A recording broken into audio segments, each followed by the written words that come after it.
One of the largest and most rapidly developing economies in the world with a nominal GDP of $2.7 trillion, India is the sixth largest economy on the planet by nominal GDP and the third largest by purchasing power parity.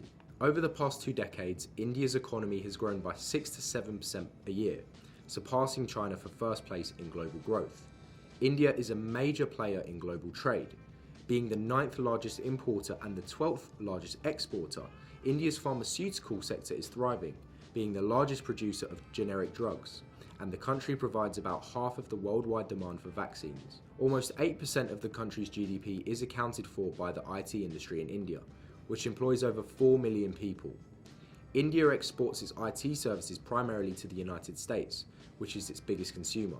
With a retail market valued at over $1 trillion a year, India is one of the largest markets for automobiles, telecommunications, chemicals, tourism, and agriculture. The economy of India is very diversified and large, being the second largest producer and consumer of oil, cement, steel, and the third largest electricity provider.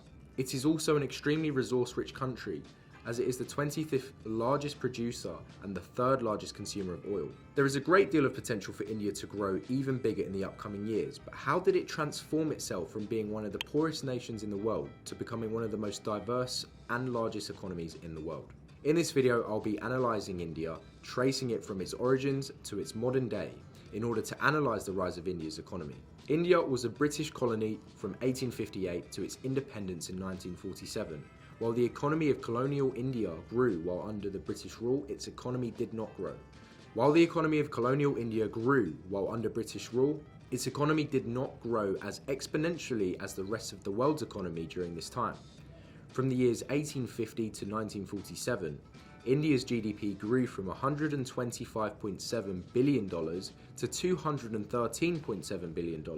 However, India's GDP per capita remained stagnant during the colonial rule, as most of its GDP growth was a result of population growth. The extent to which British policy in India affected India's economy remains controversial, but clearly British colonial rule had a negative effect on India's economy. British policies led to a process of deindustrialization in India, where manufacturing was moved elsewhere, and as a result, India's economic growth was severely hurt. Although India's economy grew slightly under the British rule, its growth rate compared to the rest of the world was small, as India's share of total world GDP went from 24.4% in 1700 to just 4.2% in 1950. Clearly, British occupation of India and economic policies hurt India's economy severely.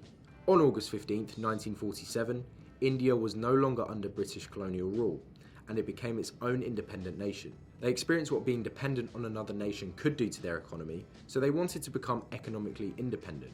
Following colonial rule, India set forth many protectionist policies in order to become more economically independent from other nations. The Indian government adopted many economic policies and various practices from the Soviet Union, and the Soviet Union became India's largest trading partner.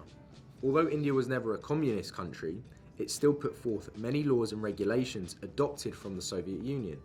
India moved towards a highly centralized, planned economy, with the government developing various 5-year economic plans. The highly centralized and bureaucratic government that put many regulations and bureaucratic red tape on the economy and businesses, known as the Licence Raj. These regulations made it difficult to do business in India and resulted in slow growth for its economy, achieving growth rates averaging 2% from the years of 1950 to 1980, with this time period becoming known as the Hindu rate of growth. However, India's economy began to shift starting in the 1980s. With the collapse of the Soviet Union, India lost its biggest trading partner. India was severely indebted and was on the brink of defaulting on its loans. As a result, the International Monetary Fund, or IMF, provided India a $1.8 billion loan. In exchange, India agreed to open up and liberalise its economy. Many of these regulations were removed and India began to open up its economy, privatising many sectors.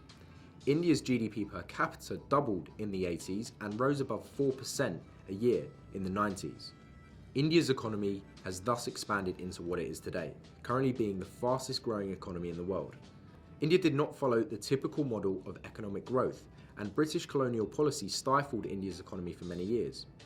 Despite this, India still has managed to transform itself into one of the largest, most diverse economies in the world. Today, India has surpassed China to become the world's fastest growing economy.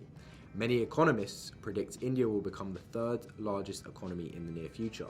The services sector in India is the biggest sector, comprising of 57% of the country's GDP. Financial services is one of the largest components of the services sector, being an $800 billion industry and employing over 14 million people. The IT sector in India is also a huge and rapidly growing services market, with India exporting many of its IT services to other countries, such as the United States. The retail sector is the second largest employer in India, employing nearly 250 million people and accounting for over 400 billion. The retail sector is the second largest employer in India, employing nearly 250 million people and accounting for over 400 billion or 22% of GDP. India's retail sector consists mainly of small businesses, mum and pop shops and street vendors. The manufacturing sector comprises of 26% of the GDP and employs 22% of the workforce, being a hub for the production of various goods such as automobiles, pharmaceuticals and jewellery, among others. The agricultural industry is by far the largest employer in India, employing 60% of the total workforce and accounts for 23% of total GDP. Tourism is another major industry in India, generating roughly 10% of total GDP and employing 8% in the workforce. India's infrastructure is rapidly developing, having the second largest road network in the world and the fourth largest railway system in the world. India also has a highly developed seaport and airport system. Although India's economy is rapidly developing and is highly diverse, it still faces many challenges. Despite the hundreds of millions of people in India being lifted out of poverty in recent decades, India still faces a lot of wealth inequality. According to the World Bank, over 170 million people still live below the poverty line in India. Meanwhile, is home to the third most of the billionaires in the world. Wealth inequality is a major problem in India, and it is disputed whether or not India's economic advances have actually helped or hurt the nation's poor. Millions of kids are malnourished and child labour is still a big concern in India. Furthermore, corruption is rampant in India's government, and there are still lots of unnecessary red tape regulations in India's economy, which makes conducting business difficult in some sectors of the economy, such as retail, where individuals must meet a plethora of regulations and obtain many permits before opening up a shop. Furthermore, the COVID pandemic has had a negative effect on India's economy, causing growth to decline and unemployment to rise, as well as claiming the lives of thousands. All in all, India faces many challenges ahead. Despite this, the future of India is not all doom and gloom. India is a nation of resilience. It went from an economy on the brink of collapse following British occupation to one of the fastest growing, most diverse and largest economies in the world. What do you think about India? Will it become a global superpower? Let us know in the comments. If you enjoyed the video, please like, subscribe and share and hit the bell icon so you're notified for when we upload again. Until next time, peace.